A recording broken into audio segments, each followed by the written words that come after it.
Este é o SupraCast, o seu podcast de cardiologia do interior de São Paulo para o mundo. E aí, pessoal, tudo bem? Aqui quem fala é o Murilo e hoje eu estou aqui com meu amigo Danilão. Fala, pessoal, boa noite, como é que vocês estão? E aí, Danilo, quanto tempo, hein?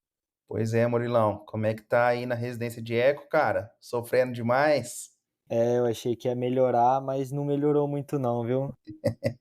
Ô, Murilão, hoje estamos aqui para fazer um episódio, né, que é super importante para quem trabalha com imagem, mas de uma forma geral para o cardiologista, né, clínico, que são as disfunções das próteses cardíacas. Então, Danilão, cada dia mais, né, cada vez mais está sendo implantadas mais próteses, seja de forma cirúrgica ou percutânea.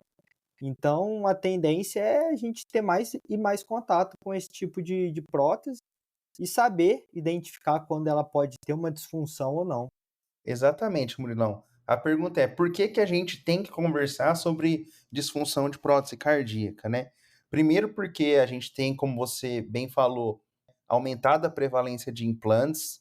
Isso se deve também principalmente com o envelhecimento da população, né? A gente tem feito cada vez mais procedimentos e a importância de você suspeitar de uma disfunção da prótese, né?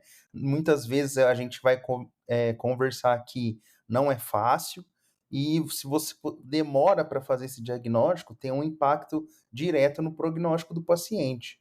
Então é importante conhecer as principais disfunções aí e agir precocemente para poder intervir, né, da melhor maneira possível e melhorar o prognóstico desse paciente. Boa. Então, para a gente começar o episódio, né, a gente vai começar falando sobre os tipos de prótese. A gente teve aí, só fazendo uma breve revisão histórica, os primeiros implantes foram na década de 50, 60, mas desde então teve uma grande revolução aí, técnica e científica que permitiu ser um tratamento de sucesso aí dentro das doenças valvares graves, né? E a gente tem as próteses, primeiro falar das próteses mecânicas, foram as primeiras próteses que surgiram aí. A gente teve um grande destaque aí para o modelo de bola-gaiola, né? Que todo estudante de cardiologia, residente de cardiologia já ouviu falar, as próteses Star Edwards. E depois, né, com o tempo, elas foram sendo substituídas aí por modelos que são hemodinamicamente mais eficientes. A gente teve as próteses de disco único e atualmente, né, o que é mais utilizado, Murilão, são as próteses de dois M-discos, né, M-disco bilateral. Essas válvulas, né, elas funcionam com discos metálicos e elas se abrem e fecham passivamente, igual os folhetos da válvula nativa mesmo, né, agindo através de um gradiente de pressão. E as válvulas mecânicas, elas são extremamente duráveis. Elas têm uma expectativa de funcionamento superior aí a 20, 30 anos. Uma curiosidade, né, que a gente sempre ouve falar aí, né, prótese mecânica, prótese metálica, é a mesma coisa, não é? Então, só trazendo a título de curiosidade, né, antigamente a gente chamava essas próteses de próteses metálicas porque elas têm componentes metálicos no sistema, porém esse termo tem caído cada vez mais em desuso porque o anel protético, que é aquela estrutura que fixa a prótese no anel valvar do paciente, ele não é feito exclusivamente de metal. Então, ele é revestido aí por tecido sintético, poliéster. Então, hoje a gente passou a aceitar o termo prótese mecânica, tá? Referindo ao mecanismo de funcionamento da válvula e não à composição do material. As principais indicações, ô Murilão, são geralmente, né, pacientes jovens, e aí a gente coloca um corte de menor que 50 anos, principalmente se não houver contraindicação anticoagulação, tá? E pacientes que têm uma alta expectativa de vida e um baixo risco hemorrágico. E aqui, a anticoagulação é um pilar central quando a gente conversa sobre prótese mecânica, porque esse tipo de prótese requer uma anticoagulação vitalícia por causa Uhum. da alta trombogenicidade que o material da prótese é feito. Então, essa anticoagulação, ela vai ser feita com antagonista da vitamina K, da boa e velha varfarina, né? E o INR vai depender ali do tipo de prótese, né? se for uma prótese aórtica de 2 a 3, e se for uma prótese mitral ali, geralmente de 2,5 a 3,5. Ah, Danilo, por que que a gente pode usar os DOACs em próteses mecânicas? Infelizmente, a gente não pode. A gente tem algumas evidências aí, estudos como o Realign, que foi interrompido precocemente, foi um estudo com a dabigatrana, foi interrompido aí precocemente por causa de aumento de evento embólico hemorrágico em pacientes com essas próteses. Então, teve alguns outros estudos com a pixabana também, em válvula aórtica, que não mostrou segurança na proteção tromboembólica, né? Então, de uma forma geral, é consenso que a gente não pode usar DOACs em pacientes que estão e têm uso de prótese mecânica, beleza? A gente acha que vai ficar longe da varfarina, mas aqui não teve jeito, né? Bom, falando um pouco então das próteses biológicas, né? As próteses biológicas vieram um pouco depois e elas surgiram como uma alternativa aí para pacientes que têm um risco hemorrágico elevado. Inicialmente, elas foram feitas de válvulas porcinas, né, de material do porco, e elas evoluíram para o pericárdio bovino, que ela tem uma durabilidade maior e elas são montadas em cima de um stent de metal ou plástico. A gente tem também, a gente tem os homo-inserts, que são de doadores cadavéricos, e os auto-inserts, que a gente costuma usar muito na cardiopediatria, no procedimento de Ross, né, geralmente para cardiopatias congênitas, mas isso aí é assunto para outro episódio. Essas válvulas, elas têm os folhetos móveis, né, bem móveis, são de tecido biológico, são bem menos trombogênicas, porém, né, a durabilidade delas é menor. É uma média ali entre 10 e 15 anos, varia muito com a idade do paciente, e lembrar que ela tem uma menor durabilidade nos pacientes jovens. Isso é muito importante a gente ponderar, ô Murilão, na hora de escolher a prótese que a gente vai indicar para aquele paciente.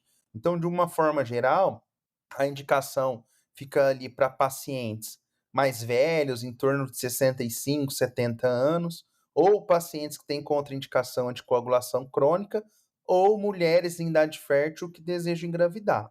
E anticoagulação, a gente também precisa anticoagular prótese biológica? Anticoagulação vitalícia, né, contínua, não. Pode usar aspirina ali nos primeiros 3 meses. Tem alguma evidência um pouco mais fraca para a gente usar a DOAC, mas principalmente em pacientes que já têm uma indicação para anticoagular, como, por exemplo, pacientes que têm fibrilação atrial. A gente usa muito o DOAC, baseado principalmente no River Trial, né, que tem um perfil de não inferioridade à varfarina em prótese mitral biológica. Então, a gente pode ali nos primeiros meses optar aí, por acabar anticoagulando ou com um DOAC ou antiagregando com aspirina, Murilão. E aí, É, Murilão, quais as principais causas aí da disfunção de prótese? então, Danilão, apesar de ela ser biológica ou mecânica, as duas estão suscetíveis a eventuais disfunções, né? No caso da biológica, como você mesmo falou, ela definitivamente, em um momento, ela vai ficar disfuncionante. A mecânica, aí vai depender de alguma complicação ou não. Mas então, se tratando de disfunção de prótese, isso vai se referir a um problema, uma falha de funcionamento do dispositivo protético, né? E Uhum. aqui a gente pode classificar ela de algumas maneiras. Ela pode ser uma disfunção do tipo estrutural, ou seja, um problema intrínseco da prótese, uma calcificação, uma ruptura dos folhetos, um leak intravalvar, ou então algo não estrutural, que aí seria o mismatch, né, aquela desproporção prótese-paciente, a formação de panos, e aí uma outra classificação seria por uma endocardite infecciosa, ela podendo levar um dano estrutural ou não, ou a trombose, que ela também pode levar um dano estrutural a longo prazo ou não estrutural se for de forma aguda. Ou então a gente consegue classificar entre uma disfunção do tipo estenose e do Uhum. tipo regurgitativa, que aí vai ser de acordo com o mecanismo da disfunção. Quando a gente está diante de uma disfunção do tipo estenose, a gente sempre pensa em algumas etiologias, né? Algumas etiologias principais seriam a trombose, panos, degeneração ou calcificação do folheto, e o mismatch entre prótese e paciente, né. E Ô quando a gente Murilão, pensa. Oi. explica aí para o pessoal de casa, a gente ouve sempre falar isso, o que que é esse tal de mismatch En entre prótese e paciente, para ficar claro aí para o pessoal? então, Danilão, esse mismatch é basicamente quando você implanta uma prótese menor, do que a válvula que o paciente tinha antes, né. Então acaba tendo essa desproporção entre uma prótese pequena para um paciente de forma comparativa grande. Então é uma prótese que ela acaba sendo normofuncionante, ela não tem nenhum Uhum. problema, porém ela fica ali gerando uma estenose porque ela é pequena demais para aquele paciente, né. Você vai falar aí os achados do eco, né, mas a gente geralmente costuma ter um gradiente mais alto nessas próteses, não é isso? E é desde o implante, né, logo que Uhum. implantou você já vê que o gradiente está elevado. Isso acontece mais também em próteses aórticas, né, porque é onde sofre mais influência o anel aórtico pelo tamanho do paciente. Beleza. E além dessas etiologias que geram estenose, disfunção do tipo estenose, a gente tem a disfunção do tipo regurgitação.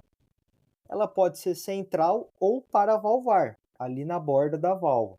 Central, a gente vai pensar mais em ruptura, em perfuração do folheto, em degeneração.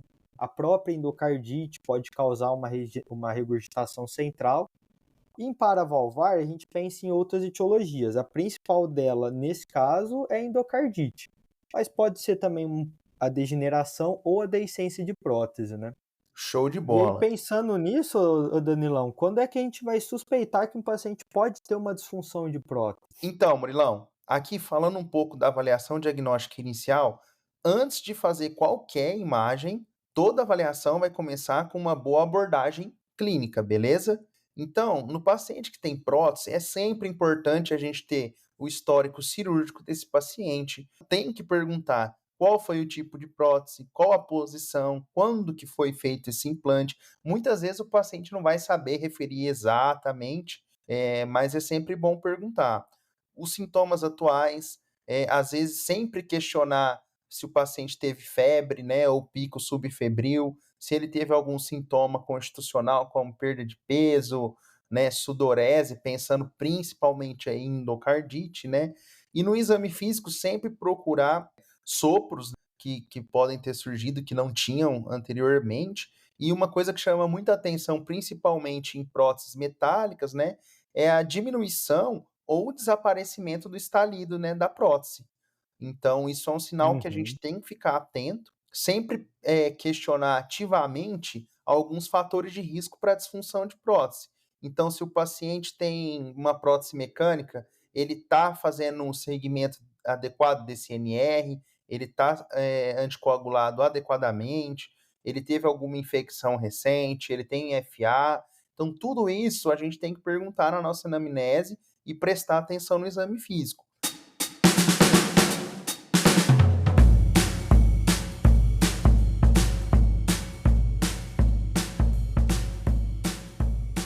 Mas feito isso, Murilão, não tem como a gente falar de disfunção da prótese sem falar do principal exame, que é o ecocardiograma, não é? Então, Danilão, assim que a gente suspeita, a gente acaba pedindo o ecocardiograma, até por ele ser o mais acessível, mais disponível, né? E aí a gente consegue fazer algumas análises hemodinâmicas e funcionais da prótese para a gente ter uma ideia se pode estar tendo uma disfunção ou não. Ao longo do exame, a gente é como se tivesse um fluxograma, né? Que a gente vai analisando alguns parâmetros, e a gente começa a tentar entender se pode estar tendo ou não uma disfunção. Então, quando Uhum. é que a gente vai suspeitar de que possa estar tendo uma disfunção de prótese? Ali no ecocardiograma a gente pode ver algumas estruturas ou alguns movimentos anormal de algum componente da prótese. Você pode ver um folheto que não está abrindo direito, uma estrutura que pode estar perfurada, ou você vê as regurgitações, e aí a graduação ela é feita da mesma forma que a válvula nativa, ou você vai ver o aumento de um gradiente transvalvar e o aumento da velocidade máxima transvalvar, porque isso pode sugerir que está tendo um turbilhonamento, uma aceleração, e isso já te levanta a ideia de que pode estar tendo uma disfunção de prótese. No caso da válvula aórtica, sempre que a gente tiver um gradiente ali, um gradiente médio maior do que 20 e uma aceleração maior do que 3 metros por segundo, a gente já vai pensar em investigar uma disfunção de prótese. No caso da mitral, um gradiente médio maior do que 5 e uma velocidade maior do que 2 metros por segundo, a gente também suspeita dessa disfunção. Então, a partir do momento que você suspeitou, você começa a buscar outros achados para definir se realmente a gente está diante de uma disfunção de prótese ou se a gente tem outro motivo para esses gradientes e essas velocidades estarem aumentadas. Se esses outros parâmetros que eu vou falar logo a seguir estiverem todos normais, isso pode ser que o paciente esteja em algum contexto de hiperfluxo, ele esteja com um fluxo hiperdinâmico. E aí a gente tem que buscar algumas condições clínicas que justifiquem isso.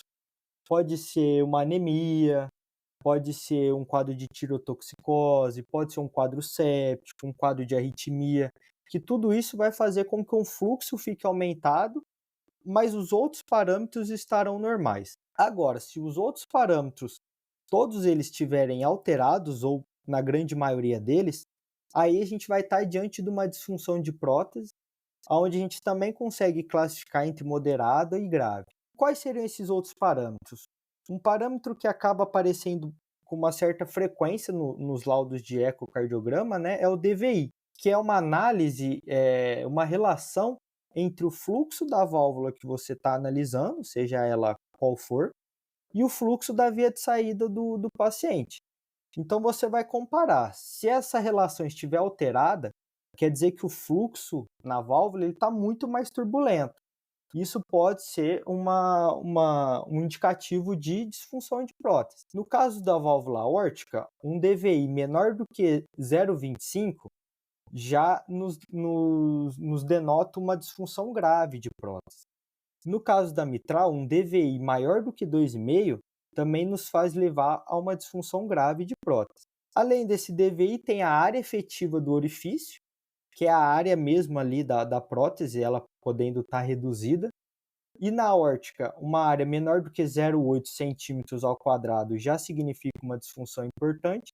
E no caso da mitral, uma área menor do que 1 também já nos denota uma disfunção importante.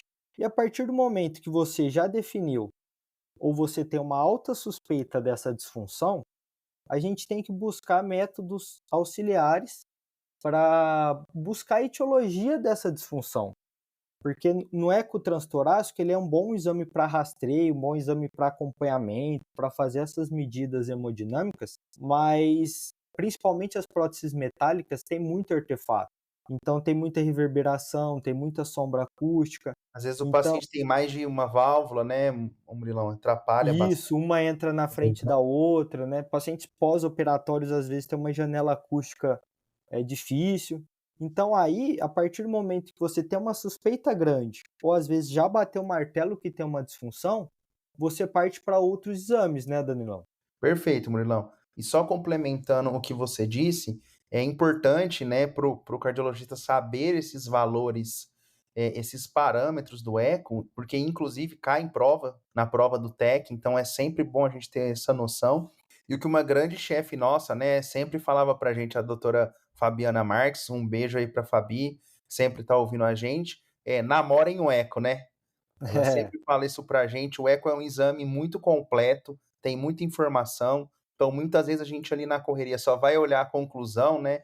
E você tem uma série de informações importantes que ajudam muitas vezes a gente no raciocínio e ao chegar ao diagnóstico, né, Murilão? Uma dúvida que eu sempre tenho é, por exemplo, esse paciente que tem essa disfunção, eu já preciso partir para um eco transesofágico ou eu me contento só com o eco transtorácico e parto para um outro exame, por exemplo, angiotomo? Como é que é esse fluxograma aí, ô Murilão? então, Danilo, aí tem alguns fatores que vão nos guiar, né?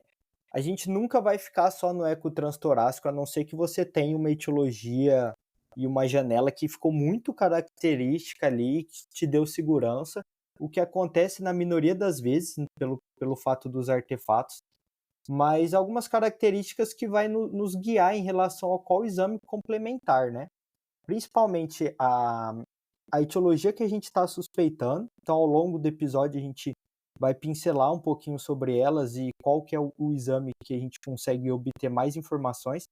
E a posição, né? Então, próteses mitrais, a gente acaba conseguindo ver bem no eco transesofágico.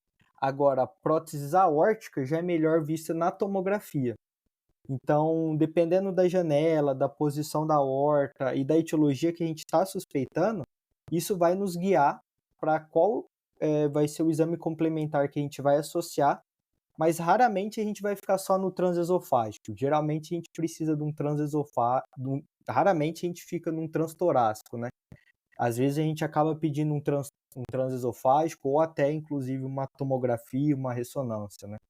Então, partindo um pouco aí para o meu lado, Murilão, que você já deu uma aula aí de eco, quando que a gente pede a angiotomografia? Então, eu já queria destacar aqui que não é o primeiro exame, como o Murilão bem enfatizou, a gente sempre vai fazer o eco transesofágico. A tomografia, geralmente, ela fica reservada aí para quando o exame ficou com uma janela ruim, como o Murilo comentou, principalmente aí de próteses mecânicas, né? Se teve uma dúvida, uma discrepância, por exemplo, entre o exame e o quadro clínico do paciente, quando a gente quer avaliar alguma complicação, então ela tem ressurgido aí como uma ferramenta essencial nessa avaliação da prótese. Por quê? A gente consegue fazer uma avaliação anatômica ali tridimensional do anel valvar, dos folhetos, do stent da prótese e principalmente também da região paravalvar. E aí a gente consegue ver calcificação, diferenciar panos e trombo, que isso acho que seja talvez a grande função da angiotomo, falando no contexto de disfunção protética, e também avaliar complicações como pseudaneurisma, formação de abscesso, de fístula, a gente consegue caracterizar bem isso. Outra coisa muito interessante, ô Murilão, a gente consegue medir o ângulo de excursão ali, né? O ângulo de abertura dos folhetos, e através disso a gente consegue também inferir que tem uma disfunção funcional ali de abertura do folheto, tá? Ah, interessante. Lembrar que esse exame, né, ele precisa ser gateado com eletro, a gente consegue reconstruir ele em várias fases. Se possível, se tiver com uma. Não é tão rigoroso quanto a angiotomografia de coronárias, mas se tiver com uma frequência mais controlada, uma frequência cardíaca ali em torno de 65 batimentos, seria o ideal ali para a gente conseguir ter uma boa visualização ali da prótese ali, né? A limitação também tem um pouco de artefatos metálicos, né, nas próteses mecânicas que limita um pouco a nossa interpretação, e a principal limitação do método aí que é o contraste, né, e a radiação. Muitas vezes a gente tem paciente aí que tem uma insuficiência renal avançada, a gente não vai conseguir fazer o exame. E a ressonância, né, Murilão? Quando que a gente vai fazer ressonância nesse contexto? A ressonância, ela é o melhor método ali para a gente avaliar a quantificação hemodinâmica, e principalmente quando a gente está falando de regurgitação. Então, uma regurgitação volumosa, ou que às vezes no eco ficou como uma regurgitação moderada, mas pode ser acentuada. Quando o paciente tem mais de uma válvula, a gente consegue fazer uma quantificação ali do volume sistólico, do volume diastólico, do volume regurgitante e da fração regurgitante. E agora, Murilão, a gente também tem uma novidade que é o fluxo 4D, né? Ainda não é disponível na maioria dos serviços, mas a gente consegue fazer uma avaliação do fluxo tridimensional e em tempo real. Então, isso aí é uma novidade que Ah, legal. daqui a alguns anos aí, se Deus quiser, vai ser bem acessível aí para o serviço e ajuda muito. Um exame, assim, também simples, que às vezes a gente pode lançar a mão, é a fluoroscopia, né? E Às isso, a vezes boa ali ideia é a no fluoroscopia, né? no ambulatório, o paciente, a gente está meio na dúvida se ele teve uma piora de sintoma, ele refere que diminuiu um pouquinho o clique. Às vezes, ali na fluoroscopia, em questão de minutos, a gente já vê se ela pelo menos está abrindo e fechando ali da forma correta, né?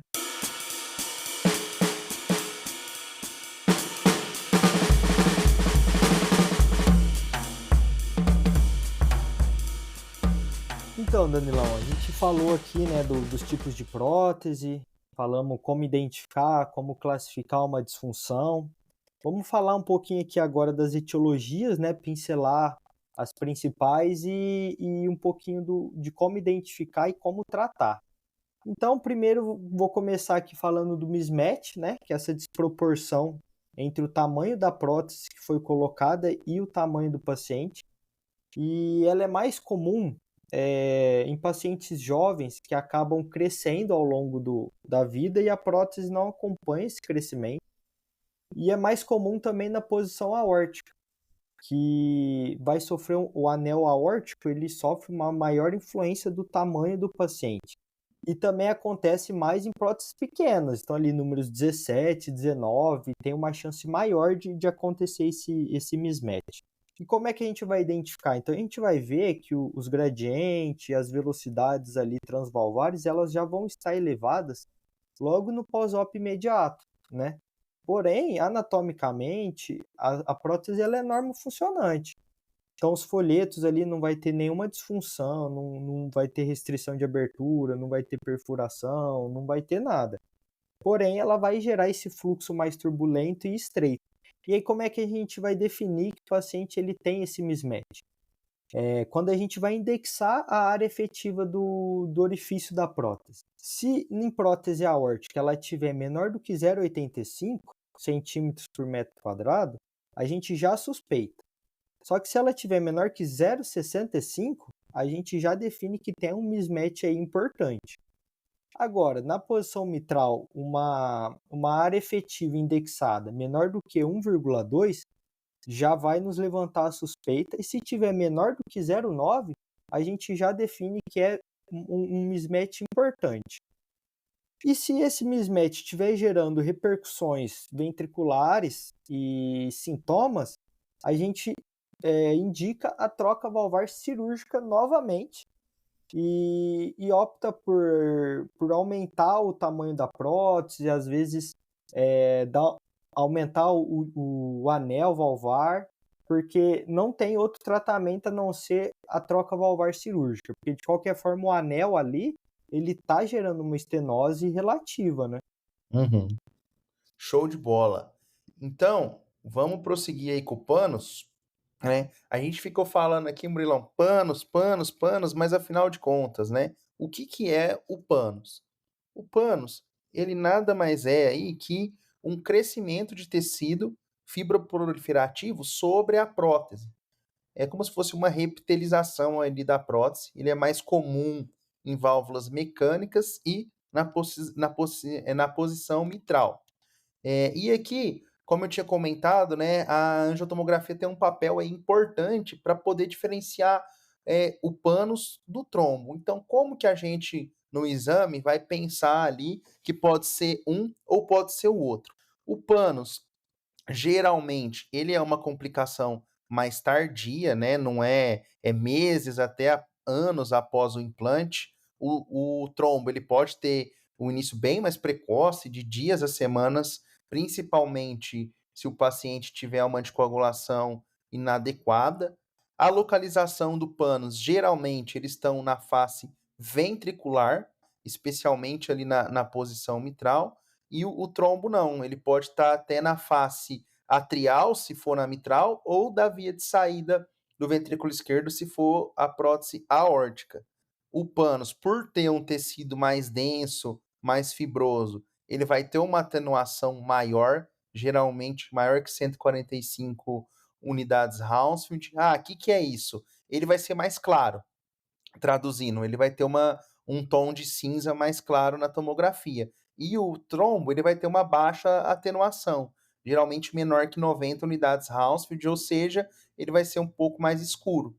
O pânus, ele geralmente ele é bem aderido. O trombo, ele já é mais móvel, mais pediculado, pode ser até flutuante.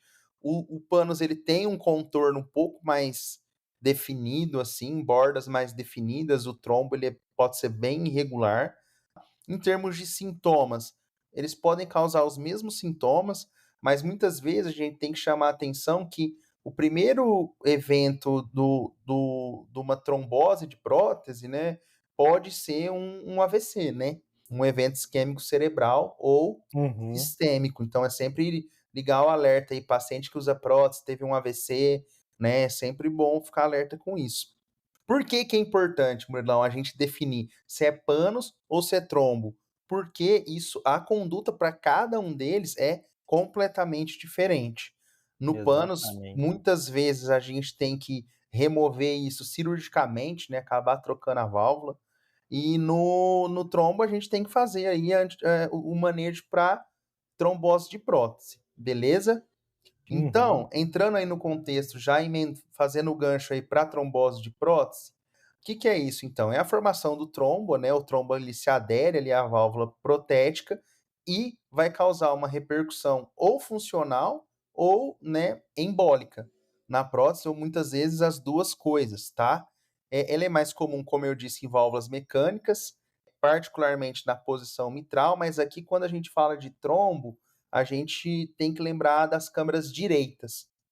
Os principais fatores de risco para trombose é o INR fora da faixa, né, geralmente subterapêutico, pacientes que têm FA, pacientes que têm câmaras direitas dilatadas. Por que que é mais comum em câmaras direitas, né, quando a gente fala de trombo? Porque a gente tem mais baixo fluxo, né, em câmaras Uhum. direitas, então tá mais propenso à estase. Então, se a gente já tem uma câmara direita dilatada, aumenta mais o risco de ter uma formação de trombo ali. Se a gente parou, teve uma interrupção inadvertida de anticoagulação, e geralmente esse paciente pode ter sintomas inespecíficos cardiológicos, né, dispneia, edema, pode abrir um quadro de insuficiência cardíaca. É sempre importante escutar, né, porque muitas vezes o estalido da prótese vai estar ausente nas válvulas Uhum. mecânicas, né? Pode ter um quadro embólico, sistêmico ou cerebral, né? E quando a gente faz o eco, né, Murilão, como você bem disse, a gente pode ter um aumento aí importante do gradiente transvalvar, pode ver uma redução de mobilidade de folheto. Então, o diagnóstico a gente pode fazer então pelo eco. Na tomografia a gente consegue, né, ver uma redução da angulação de abertura do folheto. E na fluoroscopia ali, às vezes a gente, como você falou, está no ambulatório, já leva esse paciente, já suspeitou que tem disfunção de prótese, já leva esse paciente lá na hemodinâmica, faz a fluoroscopia e já vê se a prótese for mecânica, né? Que se isso que eu estou falando é para prótese principalmente mecânica, já vê redução dos folhetos. E aqui o tratamento vai se dividir, Murilão. Muitas vezes a gente se confunde, né? Mas tentar trazer um pouco mais mastigado esse fluxograma. O tratamento vai se definir entre anticoagulação, tá? Que aí pode ser tanto com a varfarina ou com a heparina, a trombólise e cirurgia. Ah, mas como que eu defino então qual que eu vou fazer? A gente tem 4 itens muito importantes que a gente tem que avaliar para tomar essa decisão.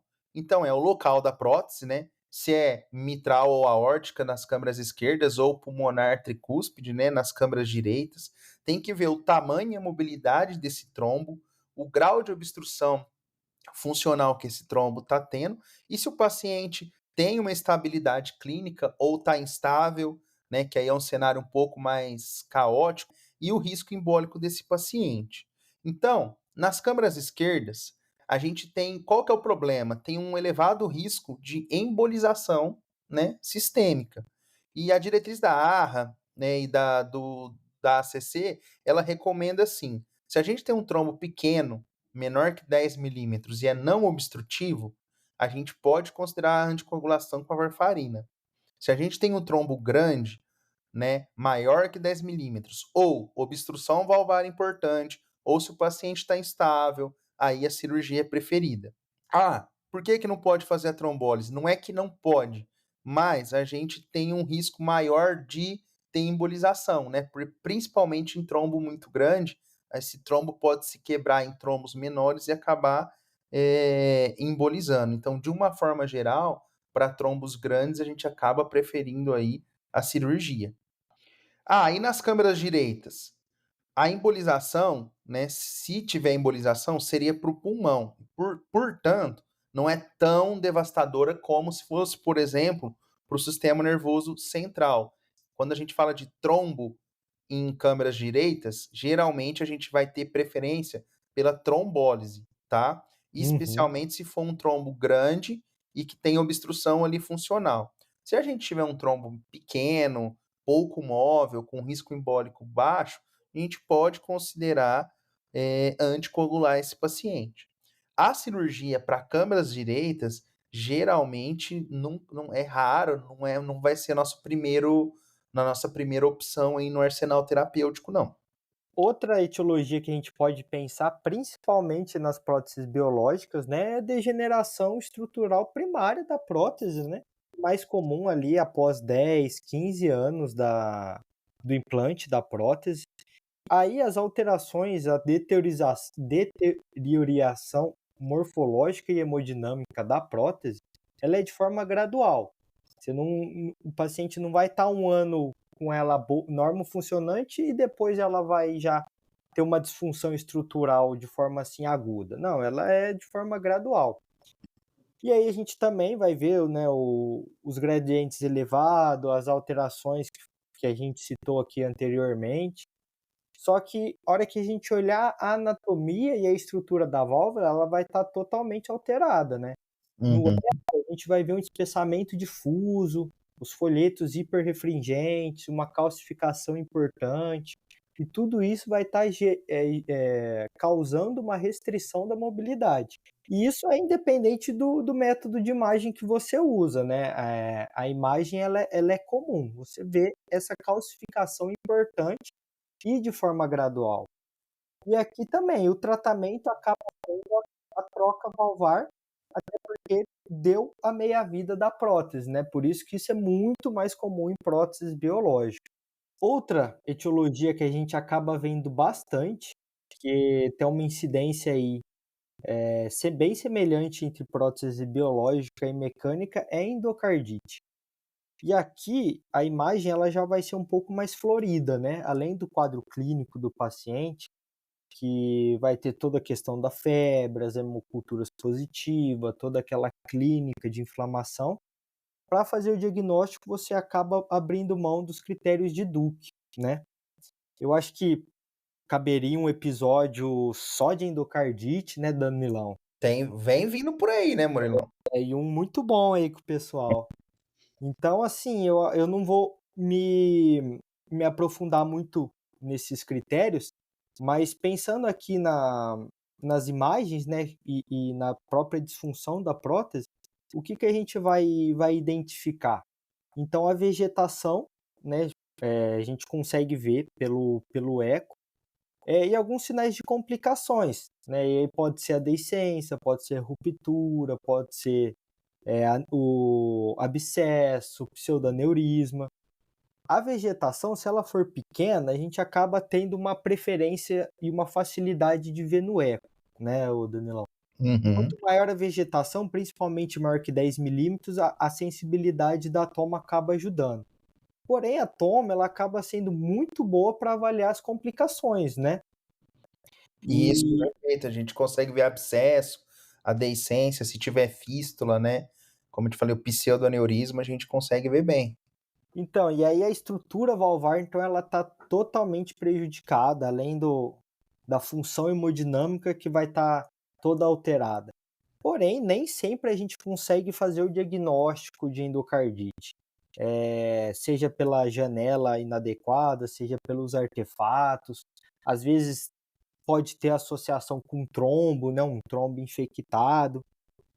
Então, naqueles casos onde a clínica ela não é tão exuberante, a imagem ela também não é tão característica, a gente tem um exame que, nesse contexto de dúvida, ele acaba sendo muito útil, Danilão, que é o PET, né? O PET Boa. com FDG. Nesses casos, você vai injetar um radiomarcador que ele vai ter uma alta captação ali na endocardite, né? Na infecção, que isso vai nos demonstrar que está tendo um metabolismo acelerado ali, compatível com uma infecção. Então, nesses casos de dúvida, o PET vem com grande ajuda, viu? E lembrar, né, Murilão, que como você disse, né, é um exame caro, pouco acessível, então assim, a gente não costuma fazer de rotina, mas ele vai muito bem naqueles pacientes com próteses mecânicas, né, que às vezes o exame tem o eco fica com muito artefato, o ecocardiografista ele fica na dúvida, como você falou, às vezes o paciente não tem um quadro tão florido assim de endocardite, então aí nesse caso eu acho que o PET vai muito bem. A endocardite, ela pode levar a outras alterações, né, além da destruição valvar, uma outra etiologia de disfunção que ela causa é o leak, né. Perfeito, Murilão. E o que que é o leak, né, que a gente ouve tanto falar? O leak é um vazamento paravalvar que ele ocorre quando tem um fluxo anômalo entre o anel protético, né, e o tecido cardíaco adjacente. Então, acaba não tendo um comprometimento da estrutura da prótese, mas é uma complicação ali anatômica, né? Teve ali uma imperfeição, que a gente pode falar assim, na vedação entre a prótese e o anel nativo do paciente. Quais são os fatores ali predisponentes?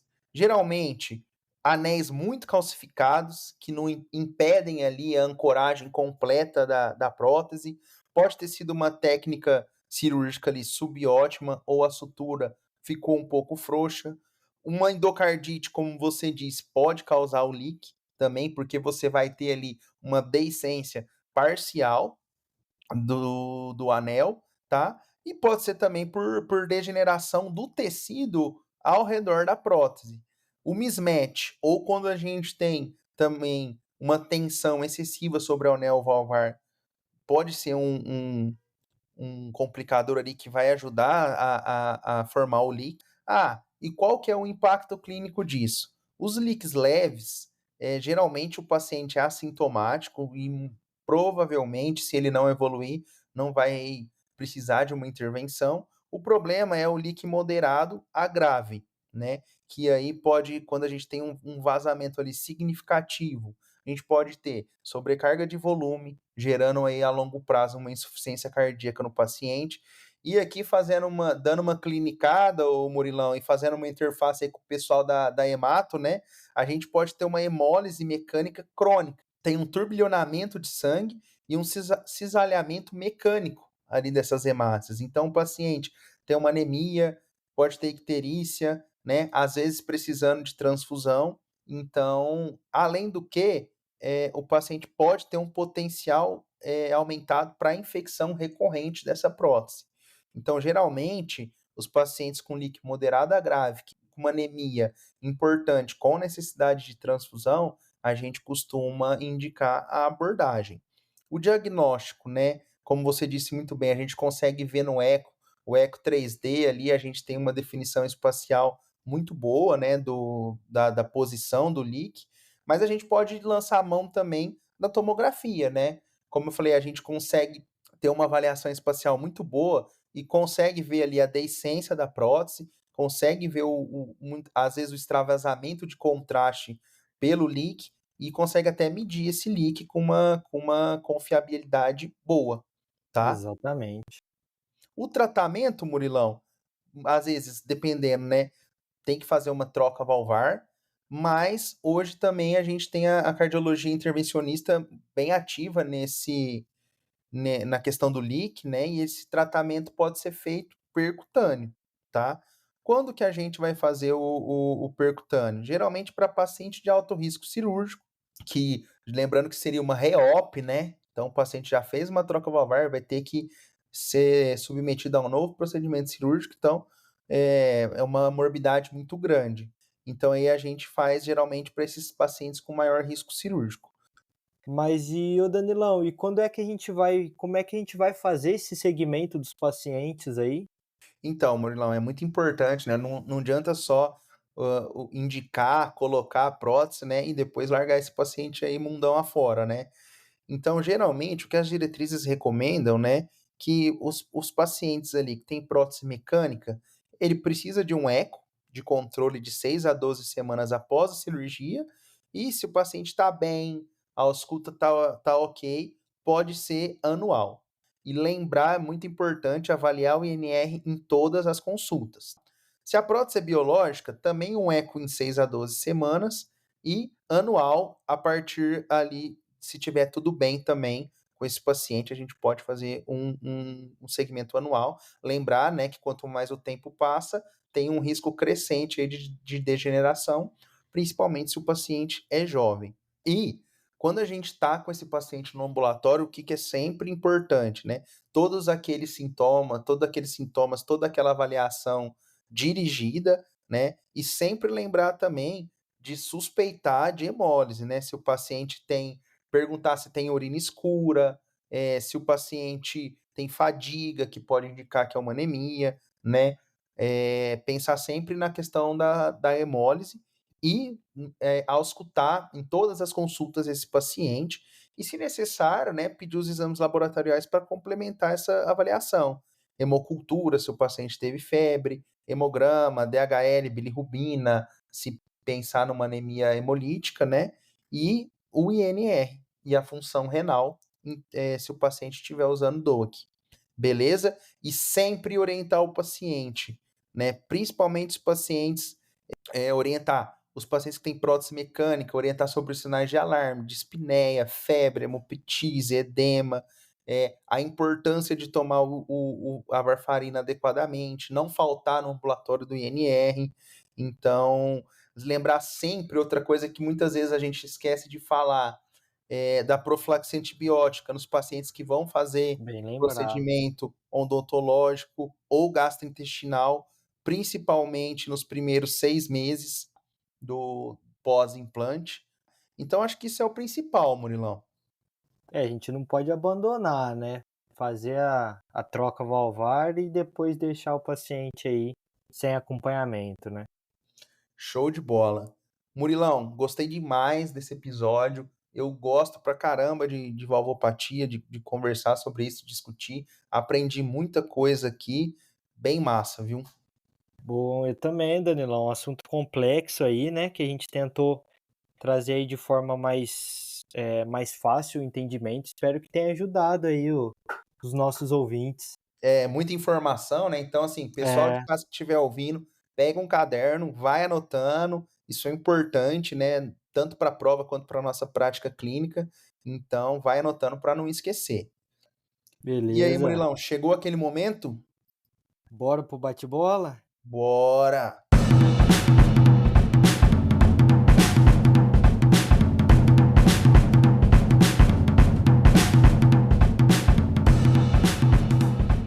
Beleza, Danilão. Então, quando que a gente vai suspeitar que o paciente pode estar tendo uma disfunção de prótese? Lembrar, gente, paciente que está com dispneia ou qualquer sintoma novo de IC, paciente com febre, paciente com uma icterícia, uma fadiga progressiva, a ausência do estalido da prótese na ausculta, a gente tem que pensar que pode estar tendo um problema com a prótese. Murilão, qual é o principal exame, né, e o exame inicial que a gente usa na investigação e as principais etiologias de disfunção?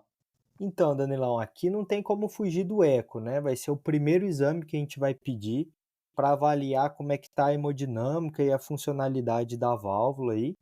E a gente sempre tem que pensar em algumas etiologias. Dentre as principais é a trombose de prótese, o pânus, a endocardite, a degeneração primária aí da válvula, o leak e o mismatch. E Danilo, Boa. como é que eu vou diferenciar o pânus do trombo? Lembrar que, importante, se a gente tem essa dúvida, pedir a angiotomografia. E o que vai falar a favor de panos?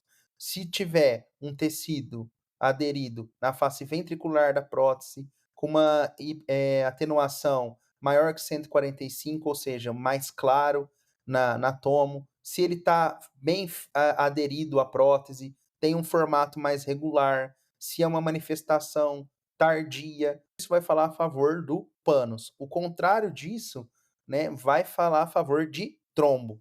Murilão, endocardite. Quando eu vou solicitar o PET? Então, Danilo, aqui era naquele caso de dúvida, né? Onde os exames de imagem, aí, o ecocardiograma, a tomografia, não conseguiu evidenciar uma imagem característica de endocardite, uma vegetação, uma complicação. E o paciente não tem aquele quadro típico muito escancarado. Então, nesses casos de dúvida, é que o PET entra. Danilão, num contexto de trombose de prótese, quando que a gente vai trombolizar, só anticoagular ou ir direto para a cirurgia? Então, Murilão, câmaras direitas, se a gente tem um trombo ali grande que está obstruindo a válvula, a gente vai optar pela trombólise. Se for um trombo menor, a gente pode considerar anticoagulação. Para câmaras direitas, cirurgia é a última opção, a gente praticamente não indica. Câmaras esquerdas, a gente tem um risco embólico maior, então a gente vai evitar trombolizar e se é um trombo grande, que tem um alto risco embólico, ali geralmente a gente vai ter que partir para a cirurgia, tá? Se é um trombo menor, com baixo risco embólico, a gente pode considerar a anticoagulação com varfarina ou enoxaparina. Murilão, quando a gente vai intervir no leak? Então, Danilão, quando o leak gerar sintomas para o paciente, ele já causar uma disfunção ou uma dilatação ventricular, ou quando o paciente tiver uma hemólise importante, aí precisando de transfusões recorrentes, aí a gente vai ter que intervir nesse leak que ele já está gerando essas repercussões. E Danilão, como é que a gente vai fazer o acompanhamento desses pacientes? Então, como eu falei, de uma forma geral, né? Um eco de 6 a 12 semanas após o implante da prótese, então, tanto para a prótese mecânica quanto biológica, e depois a gente, se o paciente estiver tudo bem, tanto com o paciente quanto com a prótese, segmento anual, e lembrar, sempre orientar esse paciente, principalmente no paciente que tem prótese mecânica, sobre o segmento correto e o uso correto da varfarina e do INR. Então, bora para os abraços, Murilão? Bora, Danilão. Murilão, para quem que vai ser o abraço hoje? Então, num assunto onde o eco é tão importante, né, eu não poderia deixar de mandar um abraço para os meus R iguais lá do eco, né? E você, Danilão, vai mandar para alguém? Cara, hoje o meu abraço vai para os residentes de clínica aqui da Santa Casa de Barretos, que estão sempre com a gente lá no hospital. Então, um abraço aí para eles, galera. É Então é isso, né, isso, Murilão? Danilão. É, Então, só lembrar aí pro pessoal, né, que a gente continua com o Mande Seu Supra. Agradecer a todo mundo que tem mandado o Supra aí pra gente. A gente está repostando. Continuem mandando. Vamos divulgar, levar longe essa campanha. Sigam a gente aí no Instagram, @SupraCastCardiologia. Estamos também no YouTube, tá? @SupraCast. Lembrando que a gente tem aí o nosso primeiro episódio de videocast gravado no estúdio, SupraCast Casa Nova, insuficiência aórtica, episódio topíssimo, assistam lá no YouTube, beleza? E lembrem também, ouçam, continuem no Spotify, deem 5 estrelas lá pra gente, que vocês ajudam demais a gente. Murilão, bom demais te ver, gostei demais de gravar contigo, cara, vamos repetir essa parceria, hein? bora, Danilão, foi bom demais. Show de bola, abraço, pessoal! Falou, galera.